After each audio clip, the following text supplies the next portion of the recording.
Alright guys, it's Ronin Wednesday. I guess that's what we're going to call it today. Which I'll be getting this on Thursday, so maybe it's Ronin Thursdays, I guess, technically. But anywho, I need to start making these a day early.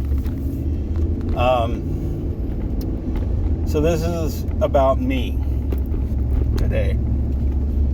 So, what, I guess, I studied martial arts when I was like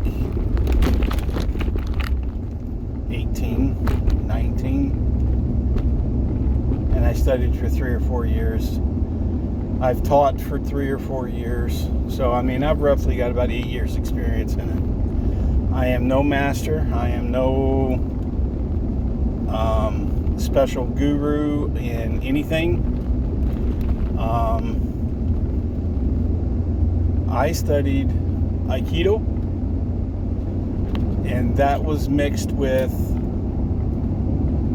a bunch of other styles. The style I was taught is more combative tactics, not your flower child, things you see on the internet. Have I used it on the streets? Yes, I have. And it is very effective. We don't play games in a fight.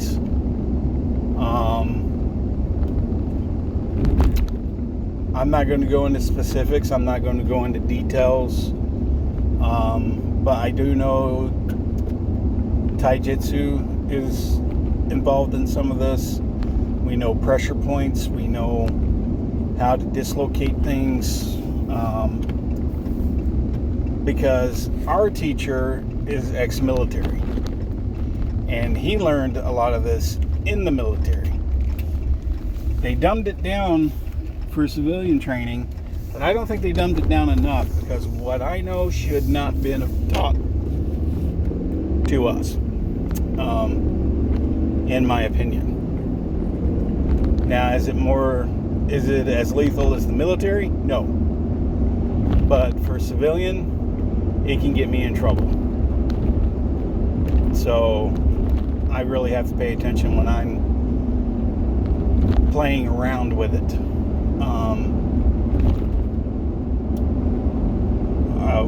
I've had a student that asked me to demonstrate certain things, and when he skipped on the grass 3 times, he had enough.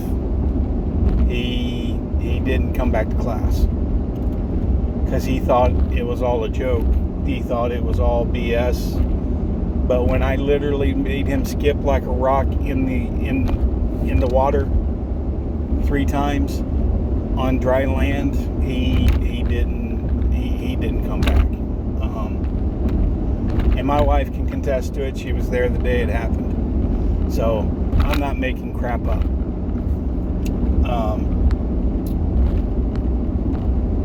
So how does this imply with Christianity? Well, my teacher was a Christian. And before class ended, he always said a prayer. And that was strange to me in a dojo, but everybody respected it, obviously. In today's age, we don't respect things like we should. Technically speaking, prayer has no place in a dojo. I disagree. If anybody says that God does not belong in a dojo, you are misinformed. That's exactly where God should be.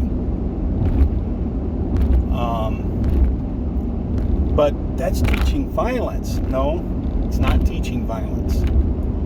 It's teaching how to protect yourself from somebody trying to harm you. That's not violence. We're not sticking a knife in your hand and telling you to stab somebody as many times as you can, and let's count and see if you can get violent with it. That's not what we're doing. So there's a difference in self-defense and violence.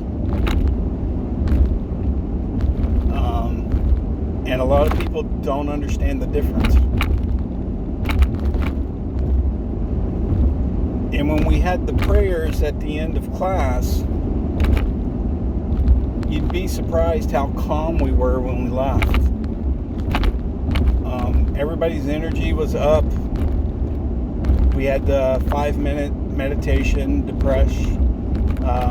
depressurizing, and our cool down, and then Chris would say a prayer. So, and that even brought us down even more during that. During our meditations, we listened to Oriental music to help calm us back down, to where our adrenaline wasn't up. We weren't wanting to keep going and going and going. So we did a lot of stuff, like that. We learned in the rain, snow. We got thrown around in mud. We got thrown around on the sand on the beaches. We got thrown around in a pile of gravel. We got thrown around on asphalt, the roads. I mean, there's a couple of us that had road rash from it. I mean, we had to learn how to fight in every natural situation. And we learned how to fight to win, which AKA means, you can call it dirty fighting, you can call it whatever you want, but whatever it takes for you to walk away, that's what we learned. You can call it whatever you want, but it is a self-defense art, and that's what we used it.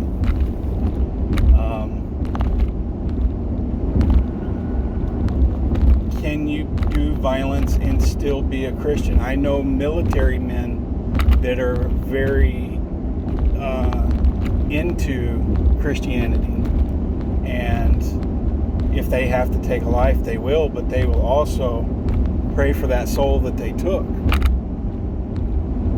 and hope they find peace and understand their ways.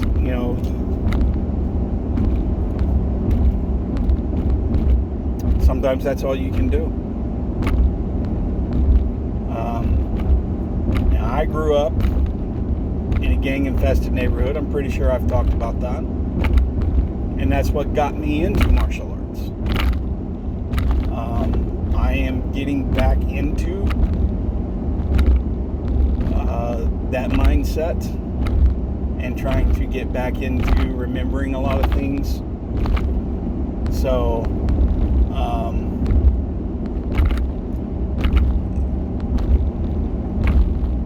you need to understand, I'm not your average type of guy.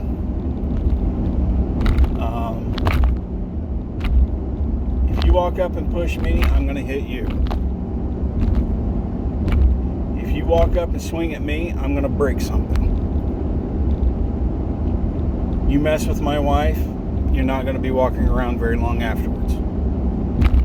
That's me. Okay? Even horse playing. One, I can't horseplay with my wife. We can't do the little pity pat game and, smack each other and stuff like that. I really have to pay attention what I'm doing, because even when she's trying to play with me, my reflexes, I've put her in some techniques, and she she didn't like the person that I was when I put her in that, and I didn't realize I had her in it until a few minutes later, and I'm like, I am so sorry. She's like, we're not doing that anymore. So it was such a part of me for so long. I had to know it. I had to be able to defend myself. So and yes, I've been stabbed. I've had a gun shoved in my face in real life. I've been slapped in the face with a Jim Beam bottle in a bar. I've been in those situations. I was a bouncer for a little bit while I was studying. So I understand what I could use and what I couldn't use. Some things are only good in a school. Others you can use in the real world. To put it in perspective. But am I trying to paint myself as a badass? No. It's just a part of my life that you need to know about.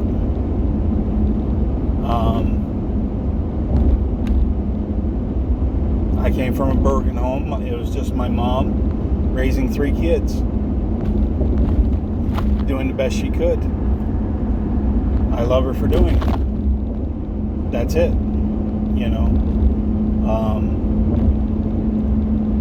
Was there rough times? Always. Show me a house that doesn't have rough times. So, you know. Was my mom rich? Nope. She wasn't even in middle class. We were poor. So, you know. A lot of people dwell on their childhood. Why? Why dwell on things like that? It shouldn't matter. You made it through it. Pat yourself on the back and move on with your life. It's easier said than done. Okay. But at the same time, if you keep dwelling on the past, you're doomed to repeat it. I don't want to repeat it, so I don't dwell on it. This is one reason my wife says she hates me. She says it in love, I understand. But I don't let things bug me. I don't dwell on the past. Yeah, there's things that bring up memories from my past. And me and my wife have been together for 20 years now.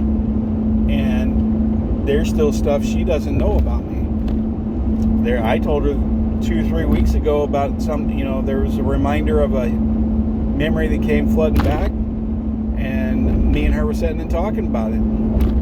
You know, and she's like, "You never told me this." I'm sorry. I thought we already did. You know, but there's stuff in my past that I will not talk about with anybody, even a pastor or a counselor or a psychiatrist. There's just things I will not open up about. And that's just me.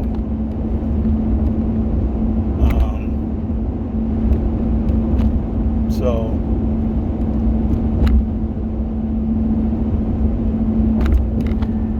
we learned a little bit of firearm training. I know how to use a knife very well. I can use the staff pretty good, but not very good. It is one of my downfalls, because right when we were getting into the nitty-gritty of that, his wife, Chris's wife, my teacher's wife, became very ill, and he shut the school down for a while. So I didn't get all that training. So, and then I moved. So that's kind of where we ended at. But yeah.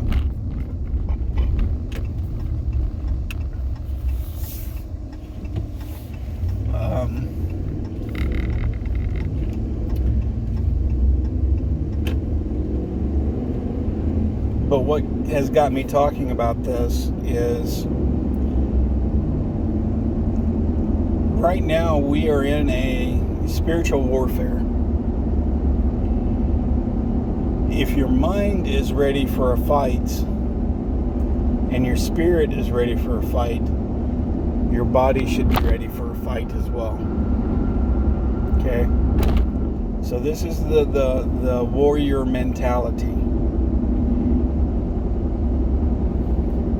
Mentally prepare for a war is also spiritually preparing and physically preparing. You have to do all three. You're not going to be a good warrior if you're only praying. If you're only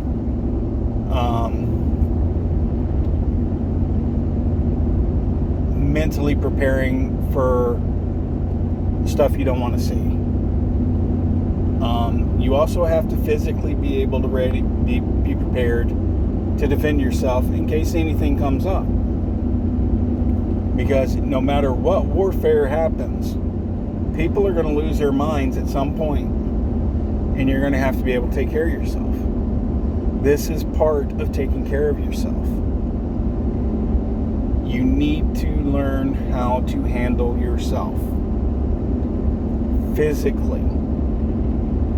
If you're 500 pounds and you get winded walking from your bedroom to the kitchen, you need to change your lifestyle. Okay? You're not healthy. It is not good for you. If you're 100 pounds overweight, seriously, just eat between 1 and 7 or 2 and 8 and stop eating any time before and after that. Try to get it to where you're only eating 2 meals a day, and you'll start losing weight. Okay? Start doing exercises on a regular routine. Twice a week, go out for a nice long walk, and the weight will come off. If you want to lose it faster, get into a gym that will teach you kickboxing, stuff that will get you going. Okay? That's my suggestion to you. If you've got the money, go buy Bob, which is a defense dummy that you can hit and strike, and you can learn how to punch and kick and do all those things too. And get somewhere where you can work out on a daily routine. The main thing I can tell you is don't overdo it, because when you burn yourself out, you're not going to want to do it, and you're going to fall back into your old routines. Pace yourself. In the military, there is a saying, slow is smooth, smooth is fast. Okay? Go slow. Get yourself into that groove to where you got the right technique. You know what you're doing. You know how it works. And then gradually build your speed. You cannot have speed without accuracy. Okay? It's not going to work good for you. You need to build up your accuracy. And the simplest way to build that up, get a piece of paper, put a black dot on it, tape it up against the wall, and point to it. When your finger hits that hole, you're getting accurate. If you're hitting all around it, you got a lot of work to do. Okay? Work on that until you hit that black dot every time. Do it 100 times on your right, 100 times on your left. Get accurate with both sides. And whatever you train in, do it on the right side and do it on the left side. Become ambidextrous. Because if you damage, if let's say I get shot in the right arm, and I've only trained right arm techniques, I'm screwed. You have to be ambidextrous. Okay? So, when you're preparing spiritually, when you're reading your Bible, you're doing your meditations, talking to God, whatever you're needing to do, remember,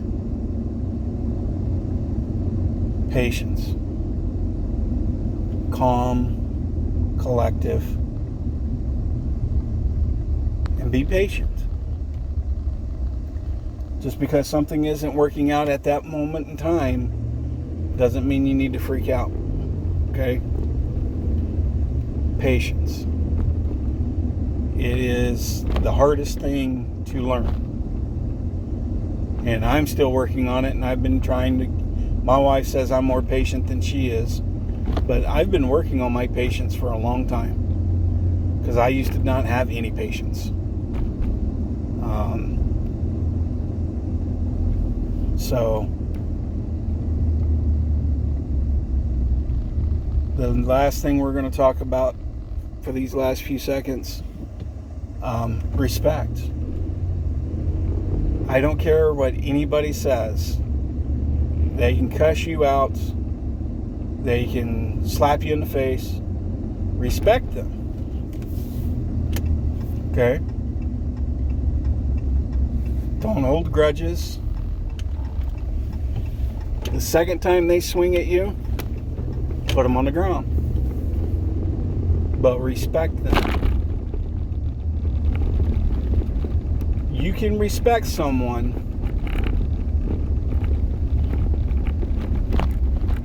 and defend yourself. A lot of people don't think you can do both at the same time. You can. The main thing is to respect your enemies and your friends, your family, and everybody around you. Without respect, how can you think you're a good person when you can't respect anyone else around you? Okay? Well, that's it for today. You guys have a good day. Be safe. Remember, God loves you. And pray. Please, please, please pray. Have a good night, guys.